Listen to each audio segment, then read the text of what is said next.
Hello everyone, welcome back to my channel. I'm Becca and this is my channel where I talk about all the houseplant things.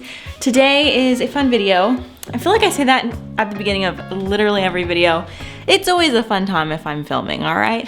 Unless it's about pests or something like that. But today we are going to be just doing a general check on all of my plants, doing some plant chores because I just got back from my trip to Hawaii a couple days ago and I've been home for a little bit.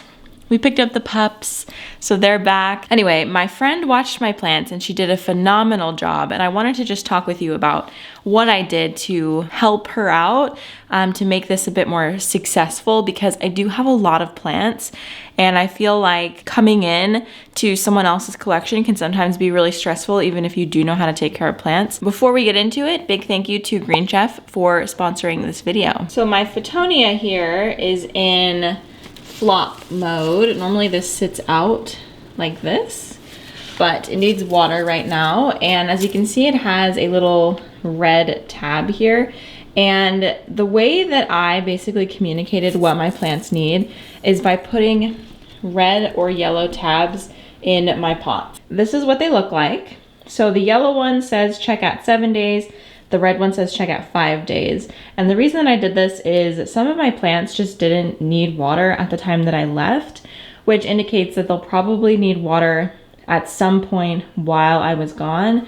So I wanted to make sure that they got attention, number one, because obviously, oops, almost tripped. Because obviously I have a lot of plants and some things can get really lost in the shuffle because there just are so many. So this system just made certain plants stick out to make it a little bit easier. So Photonia got a red tab. This begonia got a red tab, not because it's particularly picky, but again, just because it needed water while I was gonna be gone. Like, I predicted that it would need water. This Capertia got a red tab because obviously they're very thirsty. This plant and this plant typically get thirsty around the same time, so I kind of have them as like watering partners. My Thai Constellation got a yellow tab because I didn't get to water it before I left.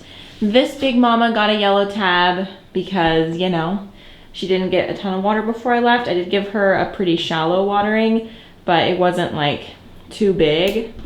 We're getting to the point of the year where I can't take it outside to water it because it's just a little bit too big of a temperature shock, and I don't want it to go through shock. This plant is literally like everything to me. I love it so much. So I just want to make sure that I'm doing everything I can to keep it happy. So now that winter is here, I think it's gonna be too big to take into the shower where I used to water it. So I think I'm gonna sort of build something that I could put it on, like a platform, and then slide a bowl underneath it to catch the water and then just slide the bowl out. I do have it on a little roller cart, but it's just not high up enough to really put something substantial underneath it, because with a pot that big, I have to add a lot of water to it, because if not, it doesn't get properly saturated, and that's not good for your plants. That's why I always say to take plants to the sink, because that way they can get properly saturated. Outside, you can see I didn't have time to bring in my cacti, but they're totally fine out there, just covered from the frost. So they're pretty frost tolerant, but because it gets down to like -6 here sometimes, like it just really depends on what the temperature, like what that specific winter day wants to do. I will be bringing those in probably pretty soon, maybe in the duration of this video, but I usually put them like along the sliding glass door here so that they can get optimal light. But this room is so full because I also need to bring in some hydrangeas. Like, it's not looking good. I have so many plants that I'd like to bring in, and I just don't know if I'm gonna have the capacity to do it. Like, I was thinking of setting up some sort of grow light system in my garage, because my garage is insulated, and though it does get cold in there, I don't think it goes below like 50 or 40 degrees. It just depends. And like cactus would be totally fine in that.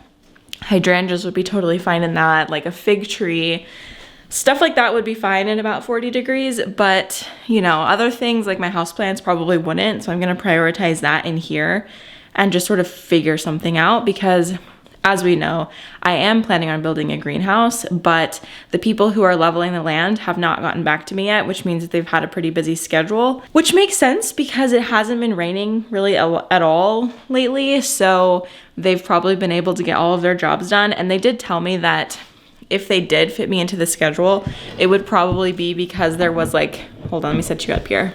It would probably be because it was like a rainy day or something, or they finished something really early. So there was never a guarantee that I would be able to get this done before the end of the year. And you know, once the ground starts to freeze, we're looking at next spring. So that really sucks. I was hoping that it would be able to get done like with the leveling maybe around November, and then we could build it in December and start heating it and getting stuff in there.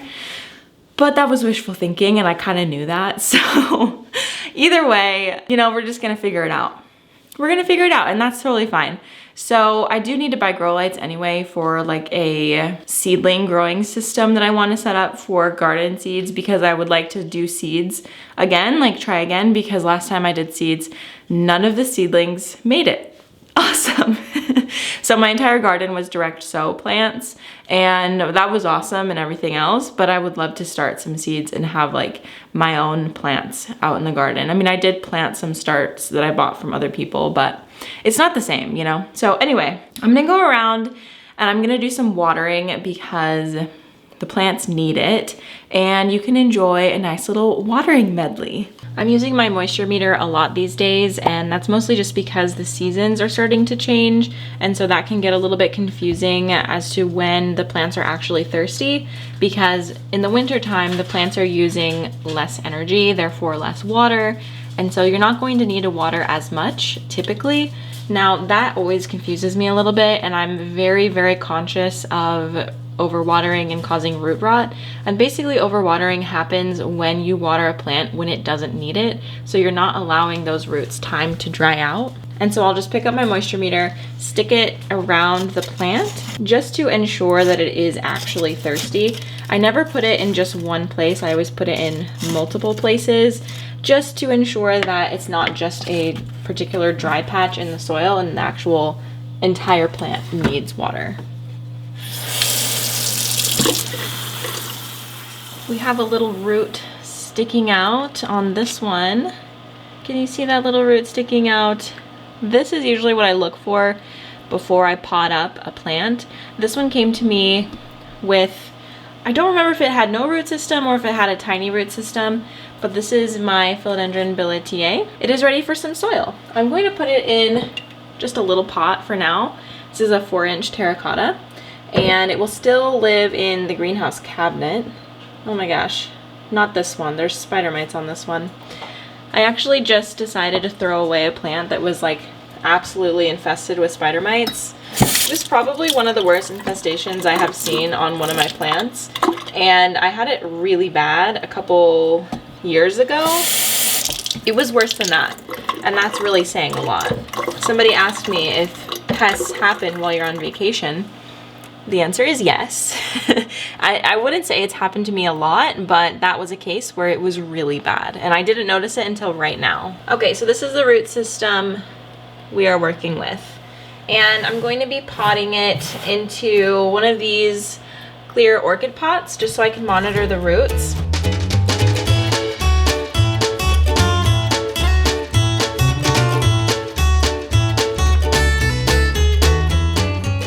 Alright, since we're repotting, I might as well repot this Philodendron Florida, which is so beautiful.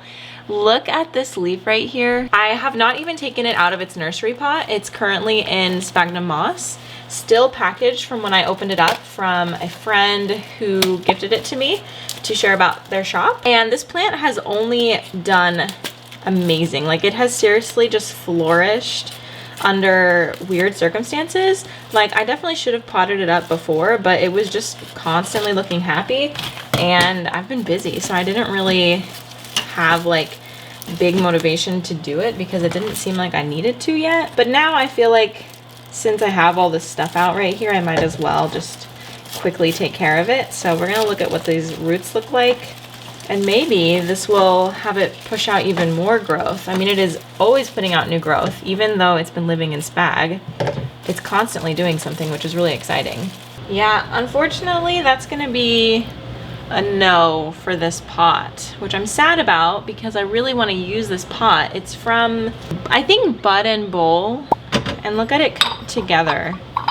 It's so pretty. I know I'll be able to use it someday, but today is just not that day. Okay, this is exciting. I was afraid that I was not going to have something, but then I remembered this pot was gifted to me by my friend Mariah, and it has a drainage hole. Thank goodness. I think it'll be the perfect size as well. Yeah, that'll be perfect. Oh my gosh, I'm so excited.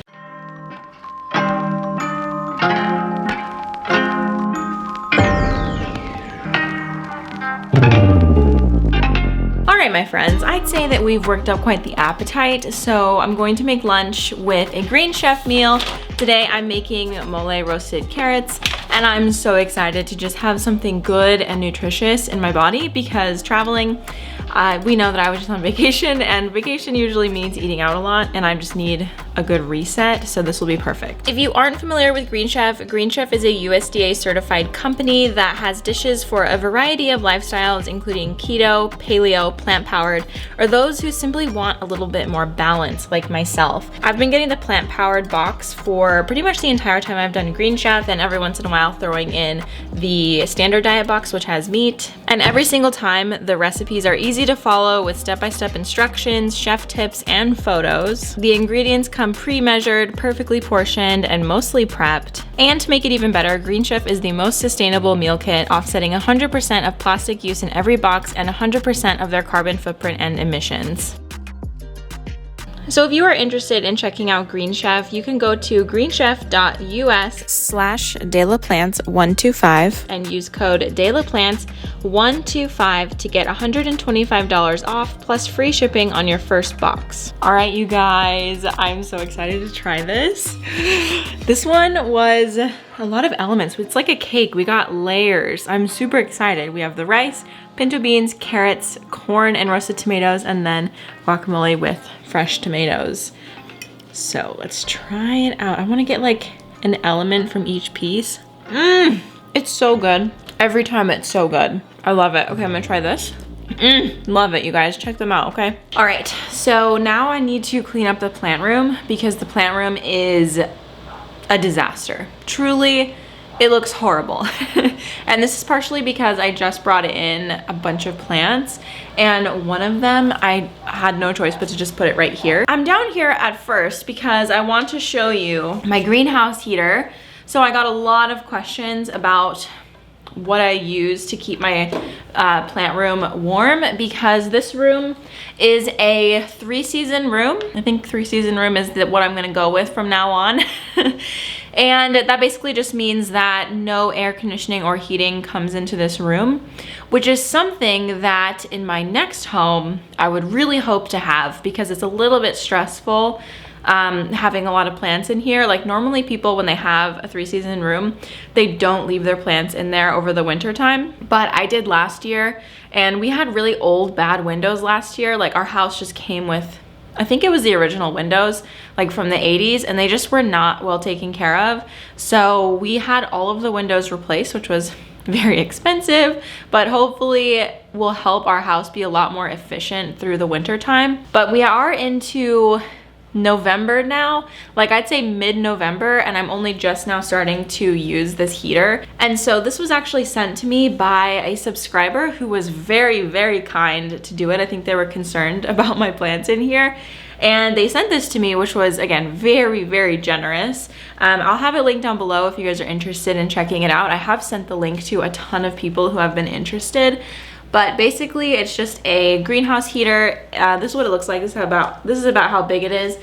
It is the Palma from BioGreen, and I had a really great experience with it last year. It works really well to keep the room at about, I usually set it to like 60 degrees. It has this little sensor here where you can control the temperature that you want it to be at, and also like if you want, I think like heat or cooling. I think that this one actually does both, but like I would basically never use it for cooling, so I haven't really like delved into that feature too much.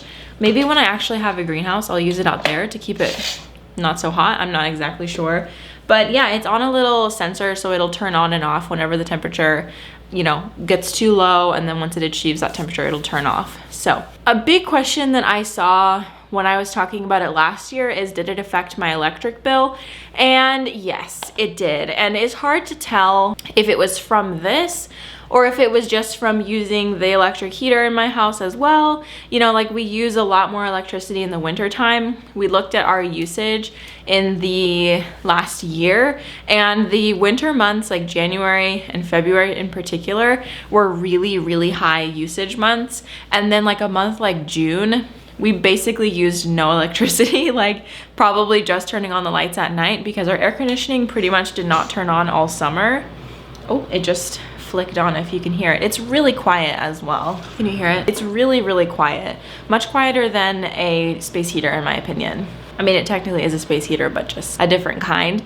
But anyway, so we'll see this winter what our usage looks like, because we actually just had to have our furnace fixed because there was something going on with the Freon or something. It had too much Freon in it or something, and it was misreading something. I don't know.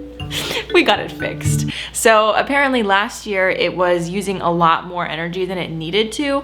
So we'll see if this year our electric bill is lower, but you will see an effect on your electric bill. I mean, it's like running a space heater all day, because on certain days it really is running all day, and that's expensive. For me, it feels like a fair trade-off to have that little rise in my electric bill, because, you know, like this is a part of my life. It's something that I've chosen to do, and that's kind of just how it is, you know. So figured that I would tell you about that. If you have any questions about it, leave them in the comments below and I will hopefully get to answer them.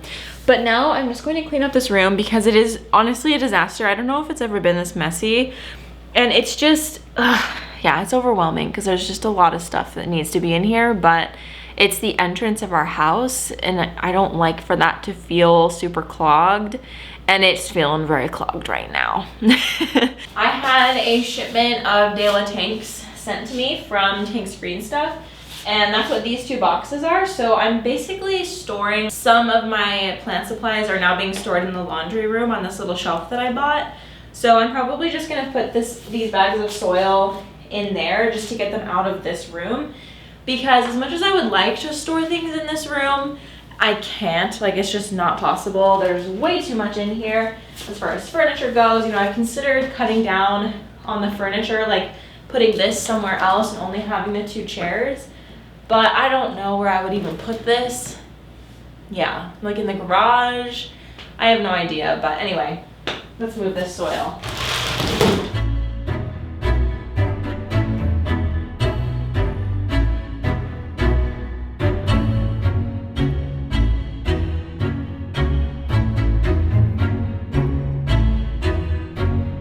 Okay, that feels a lot better. This table is still a little messy, but I have some stuff that I'm working on, so I'm gonna leave that there. And now I just need to clean up the floor, because every time the dogs come in or out, all of those leaves come inside.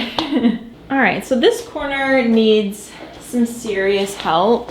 It is really, really busy over here. I cannot have two massive plants right there.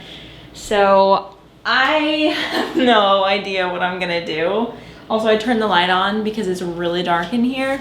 Hold on, I might actually prefer no light. Let's see. We're making my camera work kind of hard, but I think this is a little better than the super yellow lighting. Okay, so what I'm thinking I'm gonna do is move the big monstera somewhere else. I don't know where, because there's not a lot of spaces in here. But it's gonna have to go somewhere else because I think this plant needs like a full corner because it's really big. So let's start by just moving this guy out of the way.